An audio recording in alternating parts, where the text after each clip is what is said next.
Sugeng enjang para adi yuswa, sugeng pepanggihan malih wonten ing renungan padintenan adi yuswa ing dinten Rebo Pahing 17 September 2020. Sumangga dinten punika kita nampeni jejer pandonga tinarbuka. Pandonga tinarbuka. Para adi yuswa, kula nate pitaken dhateng murid sekolah minggu, apa kang dadi pandongamu? Piyambakipun wangsulan bilih kepingin nggadahi iPhone kang 11. Lajeng kula pitaken malih, apa pandongamu kawangsulan dening Gusti? Piyambakipun paring wangsulan. Dereng bapa, nanging kula pitados Gusti badhe maringi iPhone dhateng kula.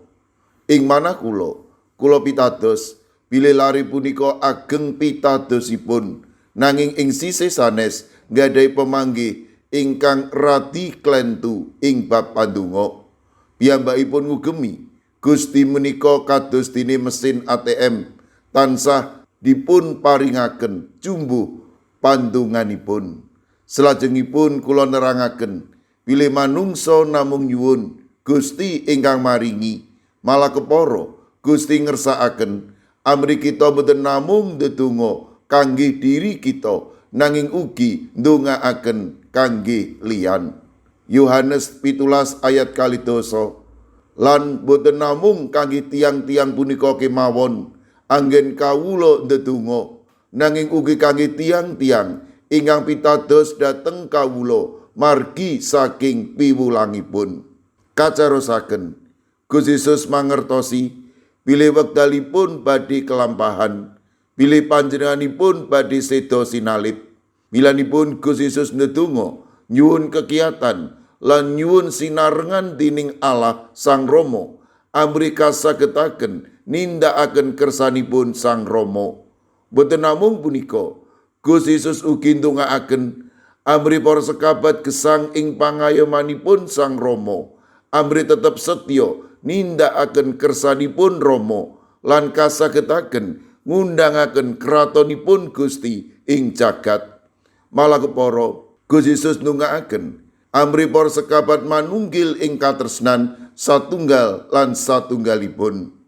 Para adi yuswa, pandonga punika peranganing gesang kita minangka kagunganipun Gusti. Menapa ingkang dados isining pandonga kita? Gusti Yesus mrek amri kita ndongaaken ugi sesami kita. Pandonga kangge brayat, pasamuan, tangga tepalih kalebet jagat punika. Pandonga ingkang kita unjukaken boten namung kangge diri kita, nanging ugi pandonga kawilujengan kangge sesami kita. Amin. Sumangga kita ndedonga.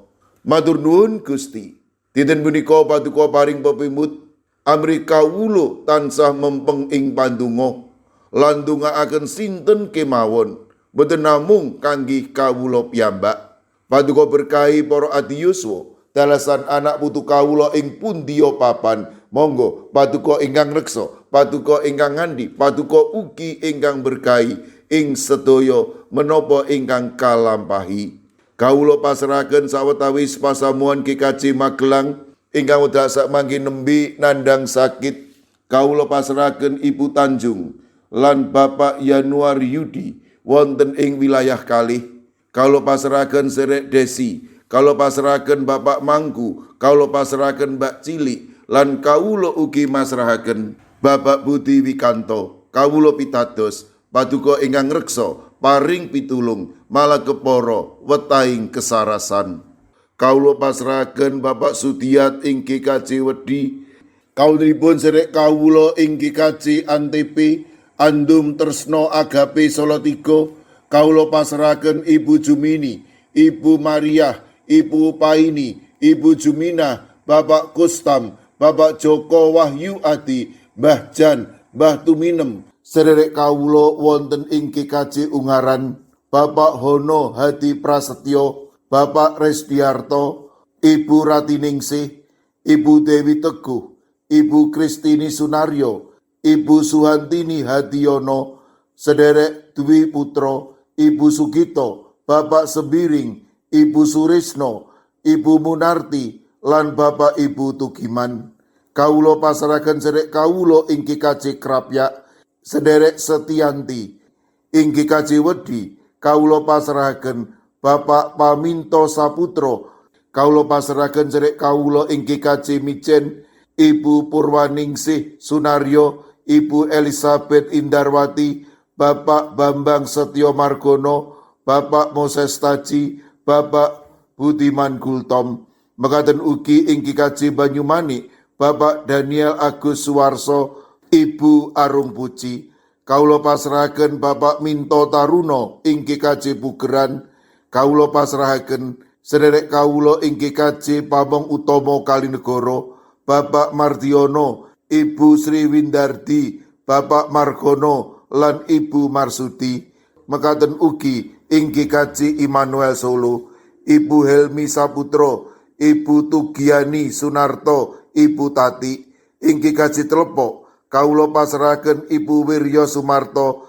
Mekaten ugi ing Wonocatur Ibu Esti. Ing GKJ Purbo Ibu Karyumi, Ibu Kusmini. Ing GKJ Tropodo Sidoarjo kawula pasrahaken Ibu Sriti Astuti.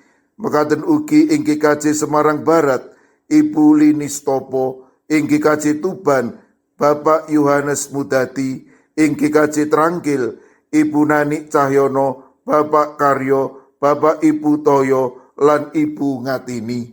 Kawula pasrahaken ugi sederek kawula ing GKJ Wonosobo Bapak Lazarus Samijan, Bapak Yusuf Sunaryo, Ibu Endang Sarjono.